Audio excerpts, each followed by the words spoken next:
Welcome to the Human Capital Innovations Podcast, your go-to source for personal, professional, and organizational growth and development. We hope you tune in often for all things people management, organizational development and change, organizational leadership, and social impact related. Maximize your personal and organizational potential with Human Capital Innovations Podcast.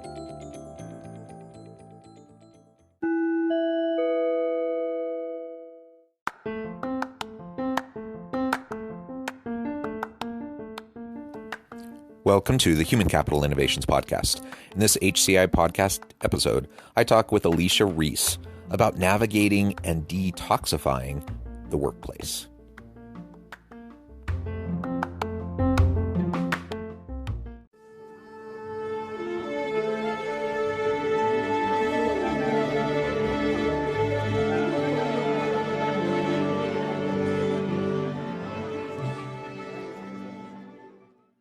Alicia Reece, welcome to the Human Capital Innovations Podcast. Thank you. I'm happy to be here, Jonathan. It is a pleasure to be with you today. I'm super excited to have a nice conversation. Today, we're going to be talking about toxic workplaces. It's always a fun topic because we can all relate. We've all had toxic bosses. We've all been in toxic environments. And of course, there's pain there, there's frustration, but we also like to vent about it and to talk about the difficult things we've dealt with.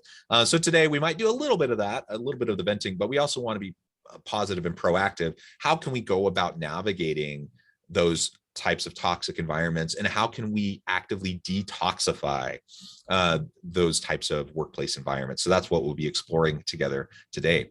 As we get started, I wanted to share Alicia's bio with everybody. Alicia Reece is the founder and CEO of the Reece Group. As a certified executive coach and talent strategist, she has over 20 years of experience with individual professionals and leaders at every level across Fortune 500 enterprise and startup organizations. And there's a long list of all the many wonderful clients that she's worked with.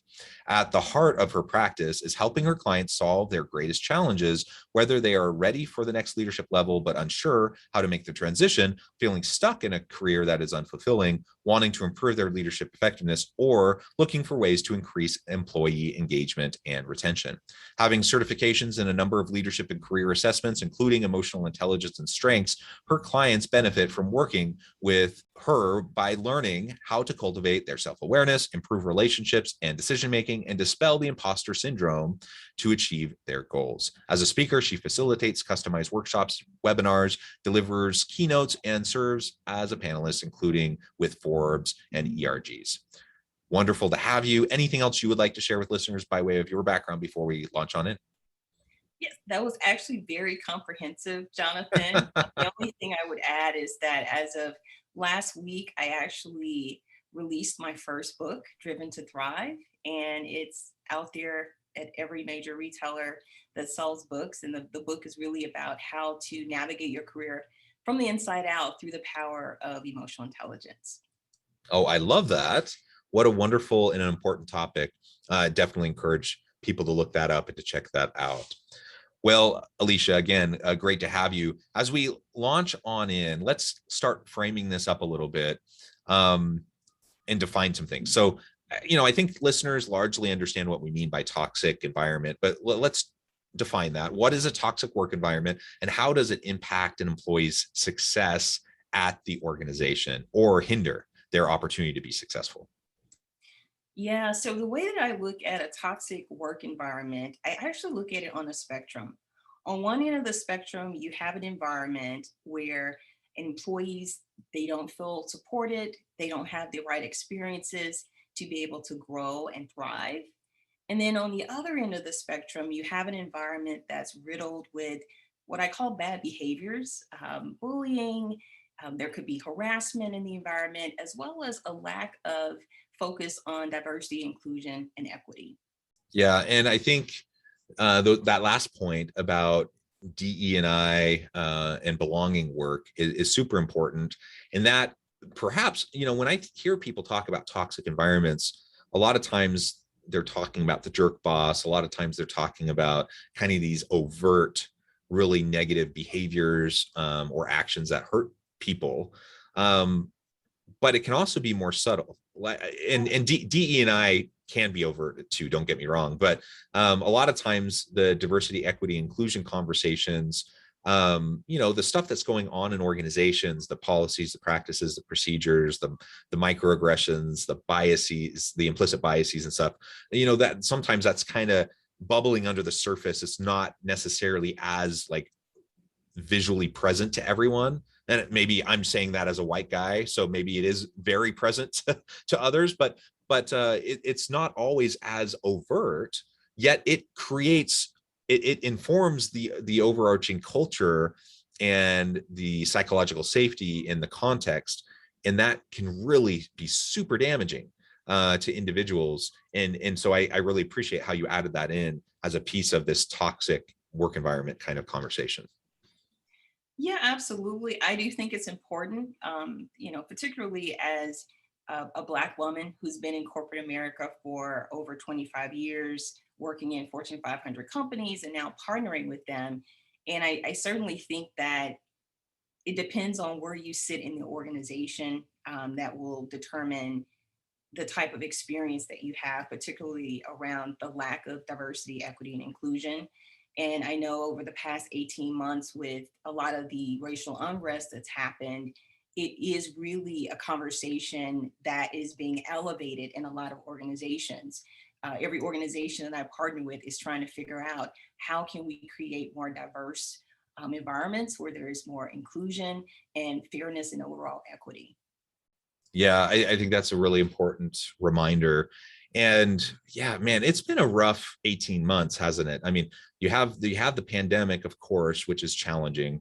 A lot of political and social unrest around the election cycle, but then we have just everything that happened this summer of 2020, and the George Floyd incident, and so many other things. I mean, that's just, there's so many things that people have been dealing with, and it's just really difficult to be able to have those conversations with people, to recognize the pain that people are feeling, and to be able to open up space and to listen and just be supportive of everyone. I think is what we need to see more of in organizations. And of course, you're never going to get there if you have overtly toxic types of environments where you have jerk bosses, you have jerk coworkers, you have really a hostile environment, you have just really negative behaviors that drive the culture of the organization. So we need to really try hard to start to get past some of those elements.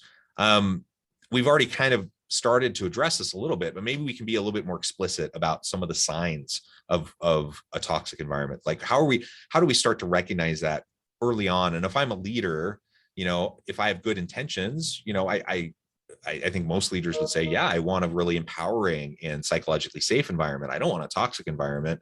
And it doesn't have to start with, like, I don't have to be a toxic boss to have a toxic environment. So like, how do we start to recognize those signs so we can nip them in the bud and start to counteract them early?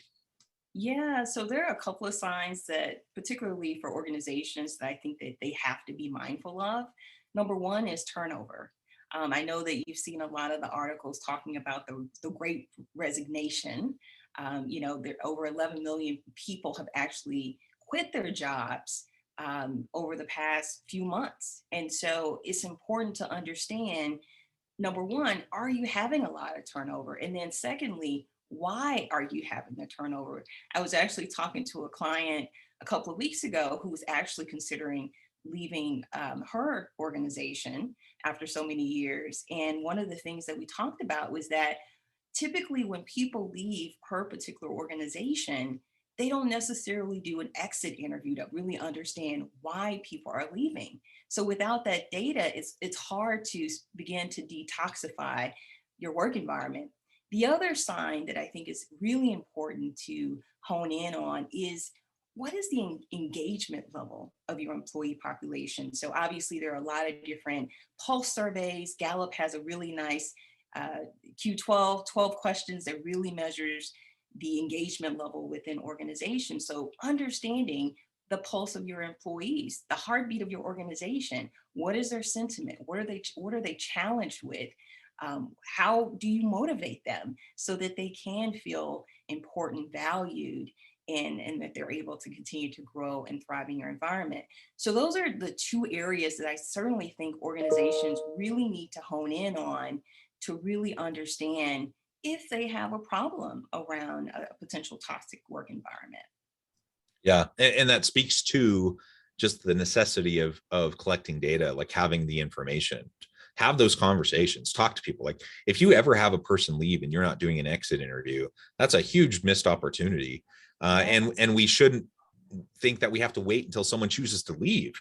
Exactly. So we have exit interviews, we can have stay interviews, like have ongoing meaningful conversations with your people about not just, you know, the annual performance review, but like regular opportunities to have meaningful dialogue about performance and to provide feedback and to see how things are going and to see what they're feeling and maybe how the organization's meeting their needs and how it's not. Like that should be part of the normal cadence that you have with your employees, and whether that happens via pulse surveys or through just kind of ongoing regular conversations with your people, you know, it needs to happen. Otherwise you'll probably end up getting blindsided because you don't always see it.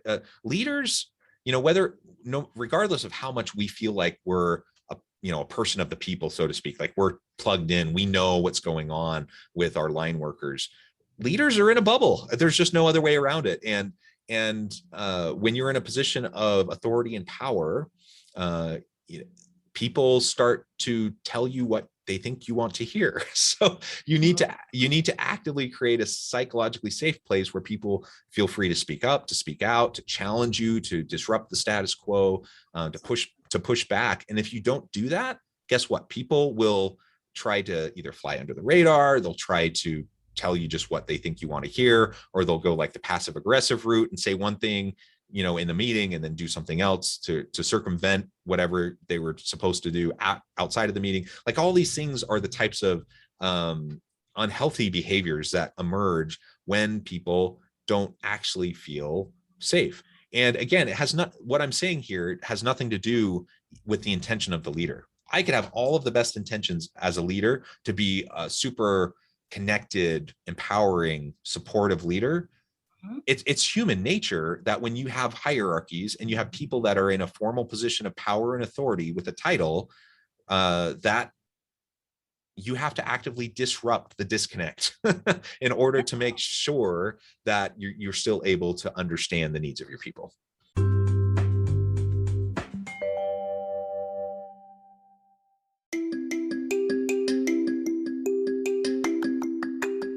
I'm excited to announce the publication of my new book from HCI Press, Bluer Than Indigo Leadership: The Journey of Becoming a Truly Remarkable Leader. Early in my adult life, I learned about an Asian proverb that translates as bluer than indigo.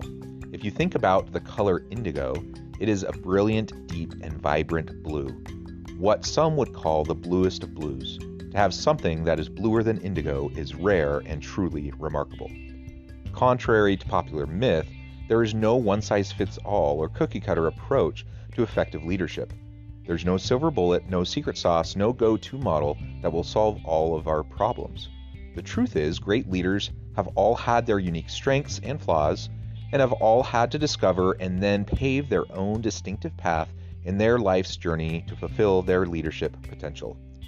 Bluer Than Indigo Leadership will help you discover your own path and explore those ordinary, everyday actions that will help you respond to an uncertain future and produce extraordinary results for individuals, teams, and organizations.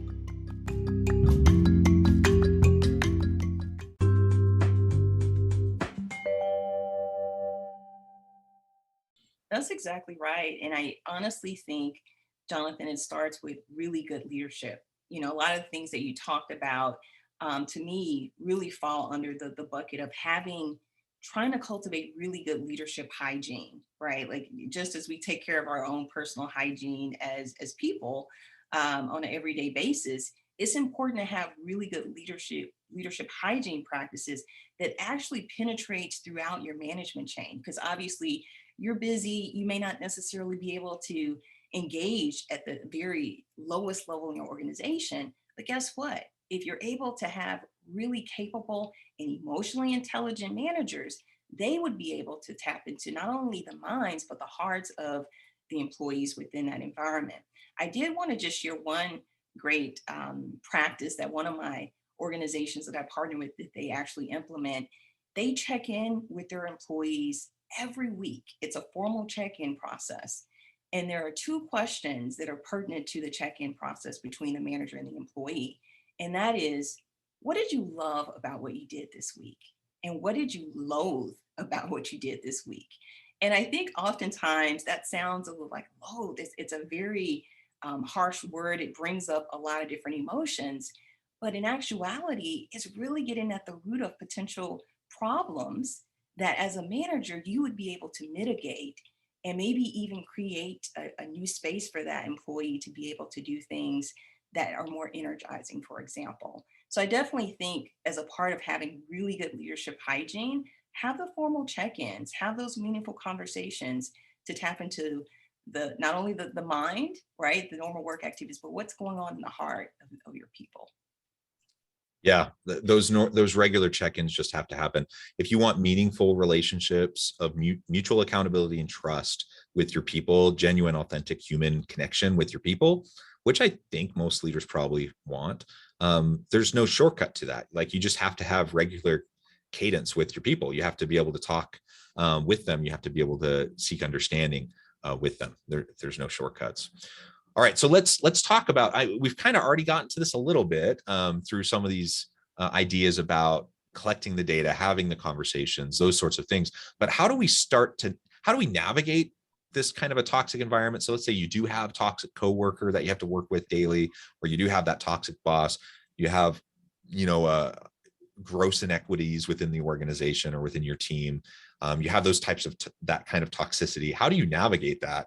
And let's then shift to talking about strategies for how we can start to detoxify, how we can start to actually positively respond to those types of challenges. Yeah. And so again, this is from an employee standpoint, correct? Like the average employee, right? So from an employee perspective, I think it's important to really, have that clarity as to where you feel like the toxic experience is coming from. Is it coming from the coworker? Is it coming from your manager? Is it even coming from something that you may not be doing, right? And when I say that, meaning, could you leverage your voice more and stand in your power and being able to have some very pertinent conversations? Like, for instance, if you are having a disagreement or some type of challenged relationship, be able to have the facts and have a very constructive conversation with that person to be able to get on a really good footing. I think it's important to not allow a situation to fester, because obviously once it starts to fester, then it compounds, and that energy compounds in terms of you feeling disengaged, and it may create a place or space where you are not necessarily fully self-regulated, right, in terms of how you show up, and really maybe you may get out of integrity with your brand, for example. So it's important to really speak up, but do it in a very diplomatic way, where you're able to navigate a constructive conversation and brainstorm ways to move forward in a more productive way. I think also Can I just comment on that real go quick? for it. Because I think that's absolutely right and so vitally important. We don't like difficult conversations. Most human beings don't. Yeah. And so when that person offends us or does something that hurts us, Mhm. I mean, the reality is most people aren't like complete a-holes. Like, most people don't even realize that they hurt you. So they did something. Maybe it was an implicit bias. Maybe it was a microaggression. Maybe it was they that's just what they do. They've never thought about it. And they do something that's offensive, or they do something that's hurtful, or that kind of consistently is undermining you. A lot of times people don't know that that's happening. So unless we have the conversation with them, unless we kind of suck it up and go and have that difficult conversation, Yeah. guess what? Nothing can ever change, because they don't know. And guess what? if they're doing things that they don't recognize and know about, and you don't talk with them about it, guess what? You're probably doing things as well. You're probably doing things Yeah. inadvertently with other people, that you would be, shocked and ashamed and mortified to hear, how someone perceived an interaction or whatever, and you would want them to talk to you. So, remember that, and give them the benefit of the doubt. Have some empathy, and just show some grace to other people, when hard things happen, and have the courage to have those conversations. Now, there are examples, there are situations where people are just purposely toxic, and it's a toxic relationship, and you don't want to be stuck in those situations. So that's not what I'm suggesting, but I'm talking about, what just kind of the regular kind of interactions that you have with people. I'm thinking of one instance that happened with me.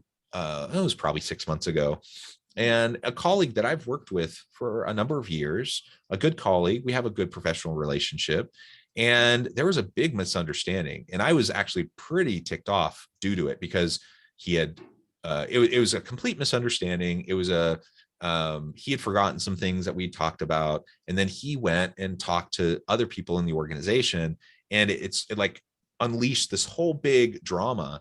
None of it was necessary. It was all just a big misunderstanding. So I was pretty upset with him, but I think he was also pretty upset with me.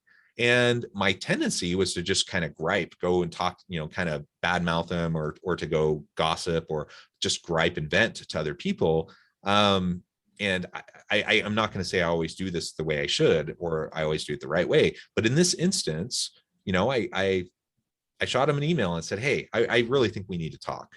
We scheduled an appointment. We talked on the phone. We worked through things. It was uncomfortable. It wasn't super pleasant at the beginning, but by the end, we had a mutual understanding, and we were able to work through it, and we were able to better understand. It then took a little while to kind of undo some of the drama and some of the other ramifications of that whole situation with other people in the organization, but we were able to work through that and to do that as well.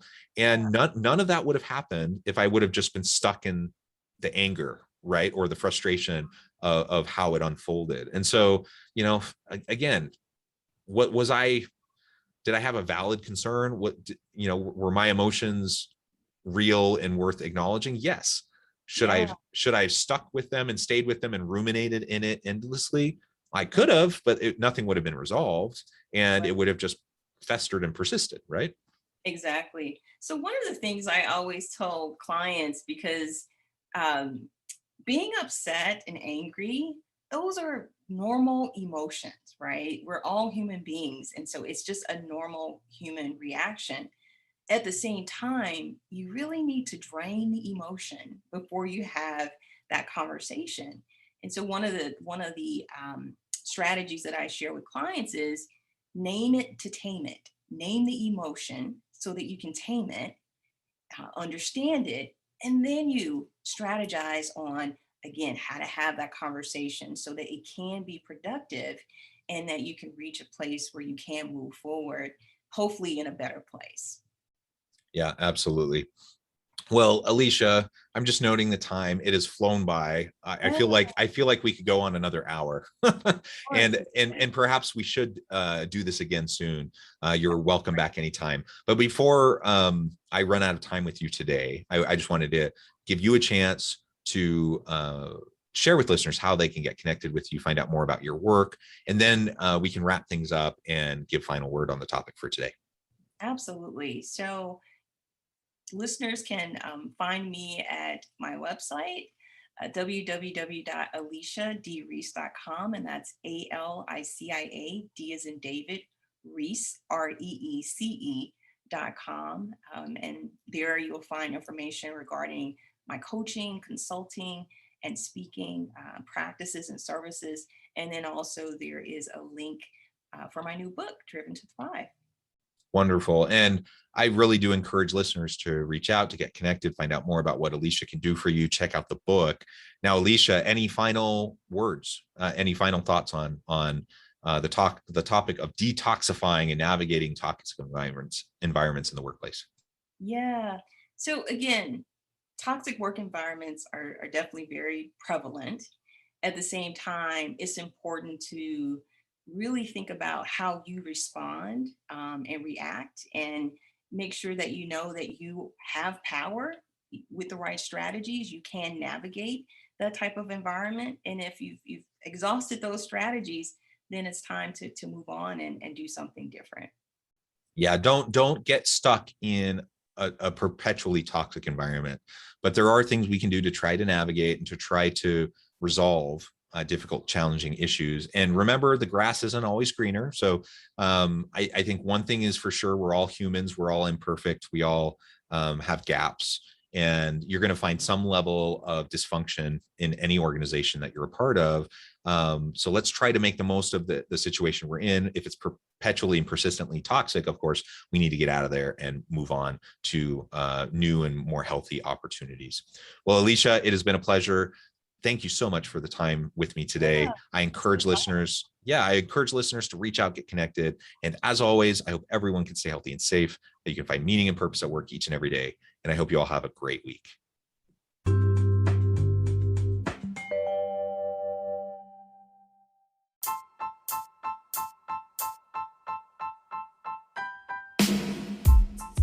The alchemy of truly remarkable leadership. Ordinary, everyday actions that produce extraordinary results. Consider how the nature of work has shifted over the past 50 years. With increased globalization, rapid technological advancement, and the shift in economic composition, the average job of today looks very different than the average job of 50 years ago. What will the jobs and organizations of tomorrow look like? Moreover, what does this all mean for organizational leaders? What are the core competencies and capabilities of organizations and their leadership that are prepared for continued disruption and geopolitical and socioeconomic shifts? Regardless of what the future holds, increasingly, leaders need to be socially minded, data-driven, decisive, champions of talent, and disruptors of the traditional notions of leadership, teams, organizations, and work. The alchemy of truly remarkable leadership will help you to explore your own leadership competencies and capabilities and consider ways to apply and implement them into your workplace and personal life.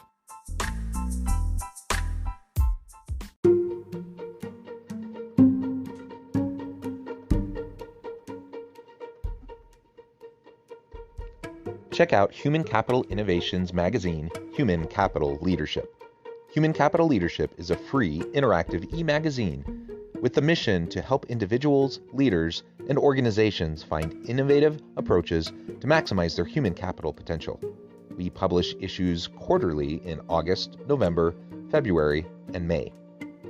Take a look at the latest issue and let us know what you think.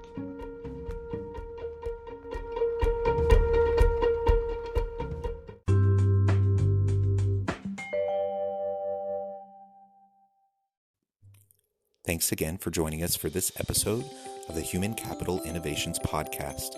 I hope you stay healthy and safe and that you have a great week.